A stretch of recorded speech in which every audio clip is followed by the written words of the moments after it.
Good evening and welcome to Law Talk, the show that brings you the news, the Constitution, and the complete analysis to you each month. Good evening. My name is James Barrett, and tonight with Mark Malachowski, we're here on three exciting subjects. Mark, what are we starting with tonight? Well, the first thing we're going to talk about this evening is 1031 exchanges, and this is a tax issue that has to do with capital gains. Well, I'm going to ask you about this. I have some knowledge on it, but why don't you explain what is a IRS 1031 exchange? Okay, now what happens when you're, it's usually with real property here, and when you sell a property, you have to be very careful not to take the money out of escrow until you see if you have a good candidate for a 1031 exchange. Because if you take the money out of escrow and it actually goes into your name, you've lost your opportunity to use a 1031. Yeah, but isn't a 1031 only apply to like commercial properties, your second home, and things like that? It doesn't apply to your normal home that you would be living in. Well, generally you're talking about investment properties, okay? And what happens is, particularly right now, because in our last segment we're going to be talking about Obamacare and the 7% Obama tax on capital gains. And that could have been repealed a few weeks ago, and that didn't make it through the Congress. So right now, Obama moved capital gains up from 15 to about 22% or something in there, right? So, yes. And also you also have a 3.3% tax for the California Franchise Tax Board. So you're talking in the area of about 25%. So let's say you have a property, $10 million, okay? So $2.5 million of that is going to go to capital gains. You're going to lose that to the federal government, right? Well, the problem with the 1031 is it's got a lot of restrictions. And the problem lies on you have to identify your property ahead of time that you're going to exchange. And normally it's like a commercial, say a commercial building. You have to identify a like property that you're going to take the money you get for the sale of that commercial property and then roll it into the new property, and you effectively don't get taxed on the benefit of the sale of your original property. Now, the problems are timelines, because first you have to identify the property almost immediately while you're in the process, and then you have 45 days to commit to that property, and you have up to 106 months for your final conclusion and the close of escrow on the second property.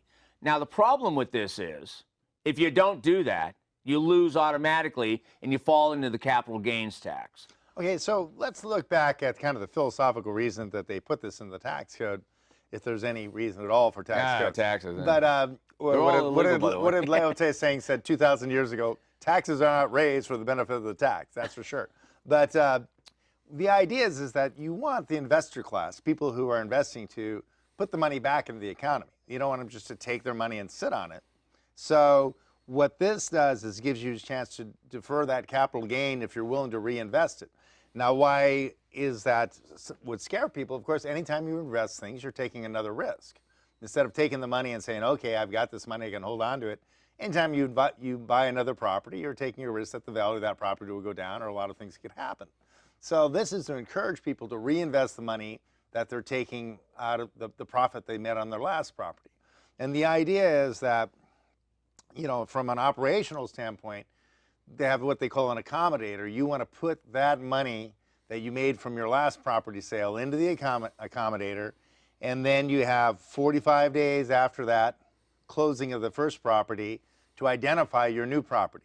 Now, if you don't find another property, you can take the money out of the accommodator and you'll fall under the capital gains You'll tax. fall under the capital gains. You won't lose without the money. penalty. Well, there is a slight fee. You're in a $800 fee or $1,000, somewhere in that area. For the accommodator. For the accommodator to set it up. So your broker's going to make another $1,000 or something like that. But you can always pull the money back out. So you're not going to lose it. But if you take the money out of escrow before you put it in the accommodator, then you've lost your opportunity. Yeah, that's what people don't understand. Yeah, there's a finite window, and you can't be holding the money. That's the whole point. You can't let it come into your possession. No, the broker holds it. The broker holds it. You don't do anything with it. As soon as you touch it, that's too late. It goes from the broker to the accommodator, from the accommodator into the new property. Now, there's things you can do with the money out of the accommodator. You can take out loans and match that and buy a bigger piece of property.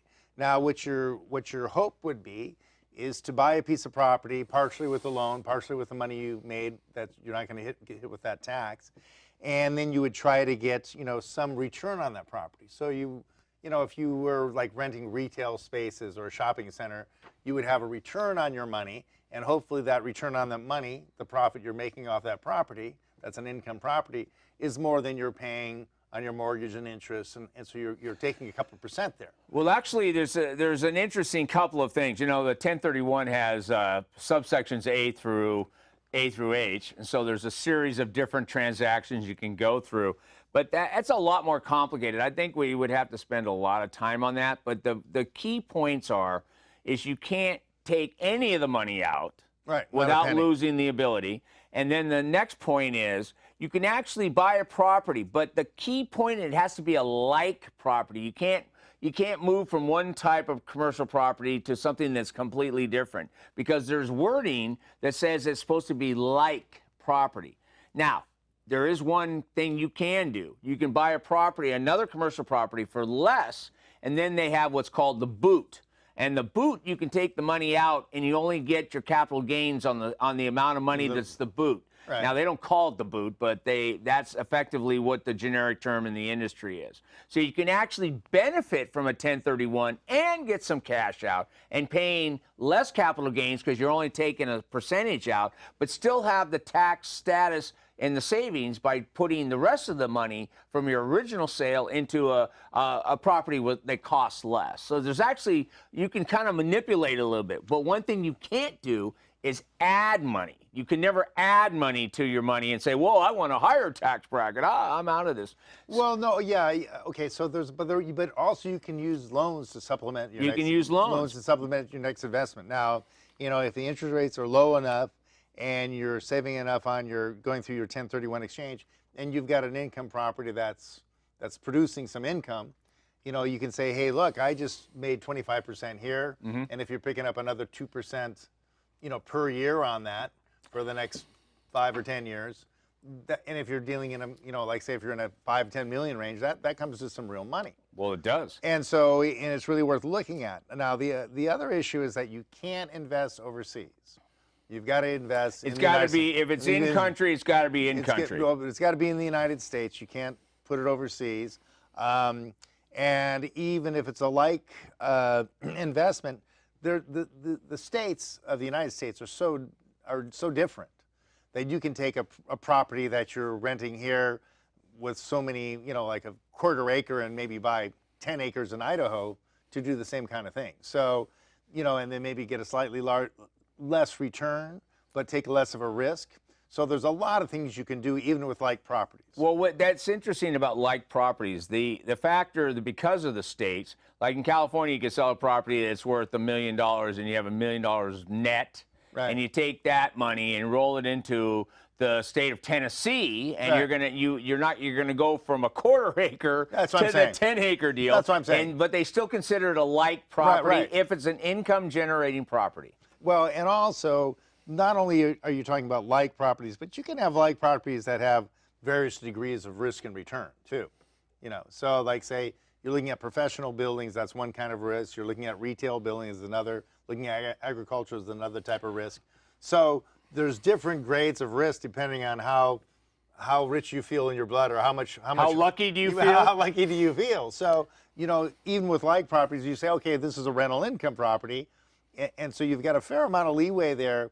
And and sometimes you can go and say, when you're looking at your properties, I mean, the tricky part is this 45 days is going out searching for your property. You should be looking at for your property before you even sell your first property. Well, it's kind of leaning in that direction. A lot of people who do they do this all the time. Right. It's just something they do every other weekend, just because that's part of their business.